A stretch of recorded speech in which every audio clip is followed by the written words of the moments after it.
Mm, Good day, everyone. My name is Sikil Cabez Ligara.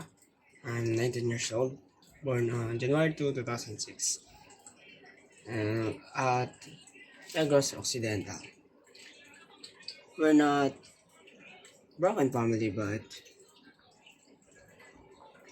we we are minus one family because my sister died on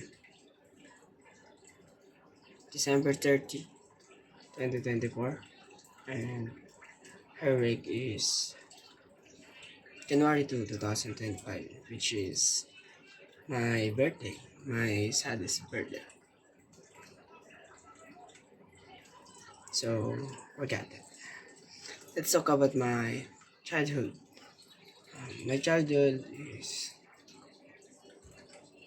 happy childhood because in my childhood, di pa uso yung cellphone. So, we played a lot. I have many friends. We play hide and seek, tuwang preso, and I also, my 12 years old,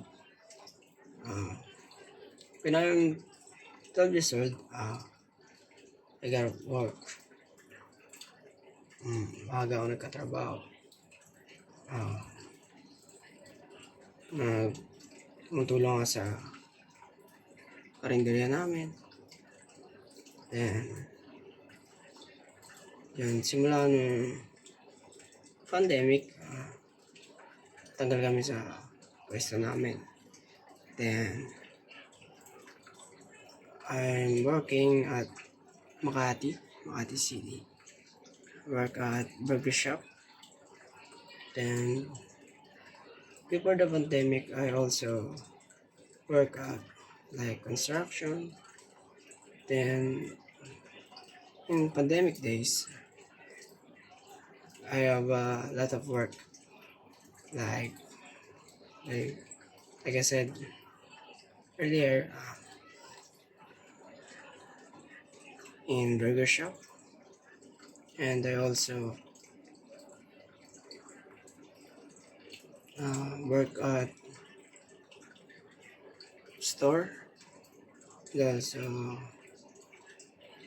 like boy, I work like service crew. So that's my story. So now, actually, galing akong ALS.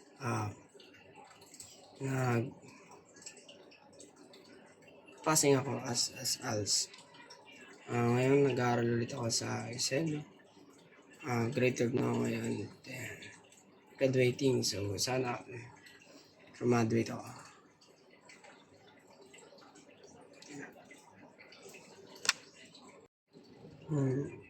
Yeah. Now, we have 3 cases na nilalaban sa korte. Yun na, sama na yun sa ate ko, sa mga kapatid ko, sa dalawang kapatid, almost sa 3 babae kong kapatid. And now I'm happy and thankful to God because my family and my mother and my father, pinalaki kami ng maayos at nabuhay kami ng maayos. So yun, hindi lang kami siguro na bukas, masaya pa rin sana kami. So yun, pray to God that 3 cases na nalo kami. Thank you.